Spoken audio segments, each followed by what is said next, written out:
रसूल अकरम के इंतकाल के बाद सहाबा के दिल की जो कैफियत थी, जो दिमाग की कैफियत थी, वो बर्दाश्त के बाहर थी। मेरे सहाबे किराम हैरान थे, परेशान थे।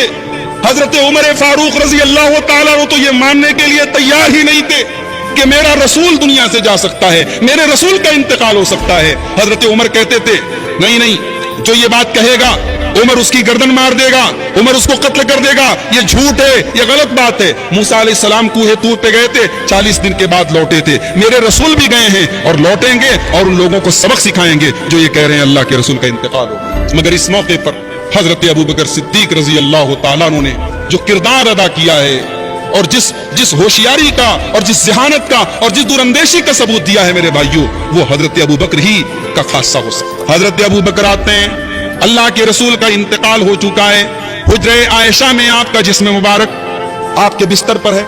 हजरत अबू बकर आते हैं, अम्मा आयशा के हुजरे में दाखिल होते हैं, अल्लाह के रसूल के जिस्म को कपड़े से ढाक करके रखा गया है, आपके चेहरे को खोलते हैं, आपकी पेशानी को चूमते हैं और ज़ारो के तार रोने लगते हैं और कहते हैं तिबता हय्यन व मईतन, ऐ मेरे नबी आप दुनिया की जिंदगी में ही पाक और साफ थे और मौत के बाद भी आप पाक और साफ हैं। ला यजमउल्लाहु अलैका मौततैन अबदा, ऐ मेरे रसूल, ऐ मेरे नबी, अल्लाह ताला सबको एक मौत देता है और वो एक मौत आपको आ चुकी है। अल्लाह ताला आपको दो मौत नहीं देगा, दो मौत आपके ऊपर इकट्ठा नहीं करेगा। उसके बाद हजरत अबू बकर सिद्दीक मस्जिद में आते हैं, हजरत उमर गुस्से में खड़े हैं।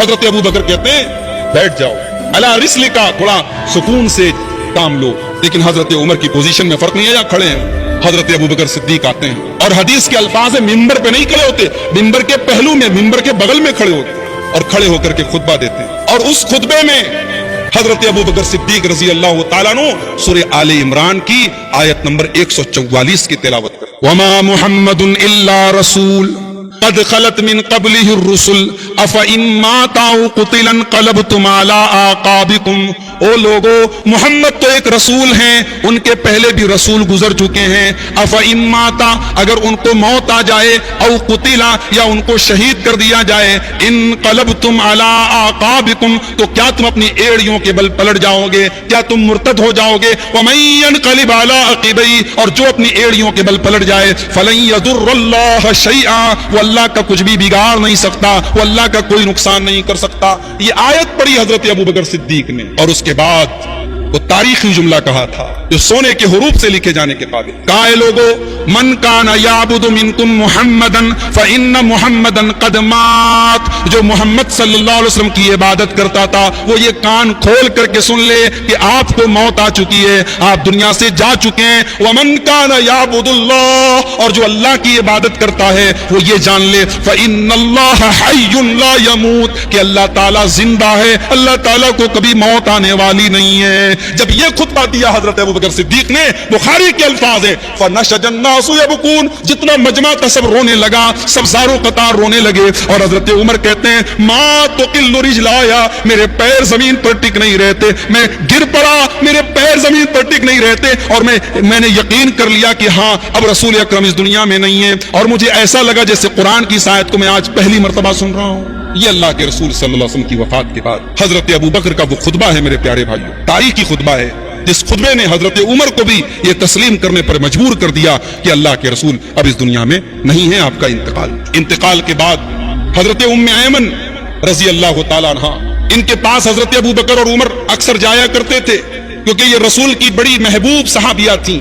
हजरत अबू बकर और उमर इनके पास अक्सर जाया करते थे और जाकर के अल्लाह के रसूल को याद करते थे। तो एक दिन ये लोग गए तो हजरत उम्मे ऐमन बहुत रो रही थी, तो हजरत अबू बकर और हजरत उमर ने तसल्ली दी कि उम्मे ऐमन इतना क्यों रोती हो, मौत का वक्त मुतय्यन है, अल्लाह के रसूल की मौत का वक्त आया, अल्लाह ने आपको बुला लिया, इसमें इतना रोने की क्या बात है। तो उम्मे ऐमन क्या जवाब देती हैं, मैं इस बात पर नहीं रो रही हूँ कि अल्लाह के रसूल सल्लल्लाहु अलैहि वसल्लम का इंतकाल हो गया, मैं इस बात पर रो रही हूँ कि अब जिब्रील दुनिया में वही लेकर के नहीं आएंगे, कुरान की आयतें उतरना अब बंद हो गई, वही का नुज़ूल अब बंद हो गया। अल्लाह की तरफ से जब वही का नुज़ूल होता था उसकी जो खैर बरकत जो हमें मिलती थी अब उसका सिलसिला खत्म हो गया, अब रसूल दुनिया में नहीं है, अब रिसालत खत्म हो गई, अब जिब्रील कभी वही लेकर के दुनिया में। मेरे भाइयों, अल्लाह के रसूल की वफात का ये वाक़या हम सब सुनते हैं, जानते हैं, पढ़ते हैं, मगर हमें और आपको एक बात याद रखनी चाहिए, रसूल अकरम की वफात हुई है, अल्लाह ने आपको बुलाया है, آپ دنیا سے رخصت ہوئے مگر آپ کا دین باقی ہے،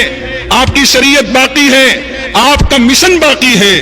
اگر ہمیں اپنے رسول سے محبت ہے، اگر ہمیں اپنے رسول سے تعلق ہے، تو اس دین کی اشاعت کرنا، اس دین پر عمل کرنا، اس دین کو لوگوں تک پہنچانا جو رسول کا مشن تھا، اس مشن پر ہم سب کو قائم رہنا چاہیے۔ اللہ کے رسول صلی اللہ علیہ وسلم اپنی زندگی میں کہا کرتے تھے، صحیح بخاری کی روایت ہے، آپ کہتے تھے والذی نفسی بیدہ، اس اللہ کی قسم جس کے ہاتھ میں میری جان ہے، ایک دن تمہارے اوپر ایسا بھی ضرور آئے گا یاتی علیکم یوم ولا ترونی، کہ تم مجھے نہیں دیکھ پاؤ۔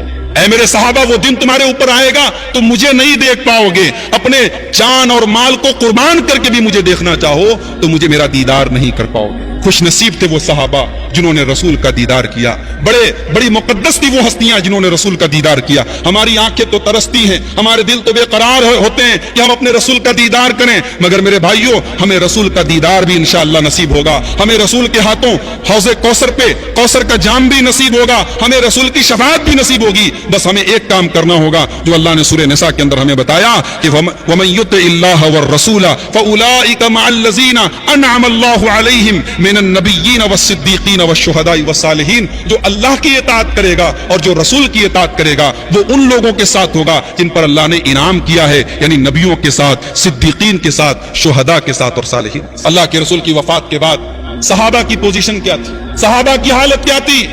اما عائشہ فرماتی ہیں کانو کالغنم فی اللیلۃ المطیرہ، صحابہ اپنے آپ کو اتنا لاچار اور بے بس محسوس کر رہے تھے جیسے بارش کی رات ہو، طوفانی رات ہو، اور بکریوں کا کوئی ریوڑ ہو اور کوئی ان کا رائی نہ ہو، کوئی نگرانی کرنے والا نہ ہو، کوئی چرواہا نہ ہو۔ اللہ کے پیارے نبی کے صحابہ اپنے آپ کو اتنا بے بس اور کمزور محسوس کر۔ سوموار کو آپ کا انتقال ہوا، بدھ کے روز آپ دفن کیے گئے۔ آپ کو قبر میں اتارنے والے آپ کے اہل بیت تھے، حضرت علی رضی اللہ تعالیٰ عنہ، حضرت اسامہ ابن زید رضی اللہ تعالیٰ عنہ، آپ کے گھر کے چند لوگ تھے۔ آپ کی وصیت تھی کہ آپ کو قبر میں آپ کے گھر والے اتاریں۔ آپ کی جنازے کی نماز کسی نے پڑھائی نہیں، کوئی امام نہیں تھا، صحابہ چھوٹی چھوٹی ٹکڑیوں کی شکل میں آتے تھے اور آ کر کے آپ کی جنازے کی نماز پڑھتے تھے۔ آپ کو جب غسل دینے کی بات آئی، صحابہ کرام حیران رہ گئے آپ کو کیسے غسل دیا جائے، کیونکہ غسل دینے کے لیے آپ کے بدن سے کپڑے اتارنے پڑتے۔ صحابہ کرام کو اتنی جرت نہیں محسوس ہوئی کہ ہم اللہ کے رسول کے بدن سے کپڑے اتاریں۔ اسی حال میں اللہ کے رسول صلی اللہ علیہ وسلم کے بدن پر جو کپڑا تھا اسی حال میں آپ کو غسل دیا گیا۔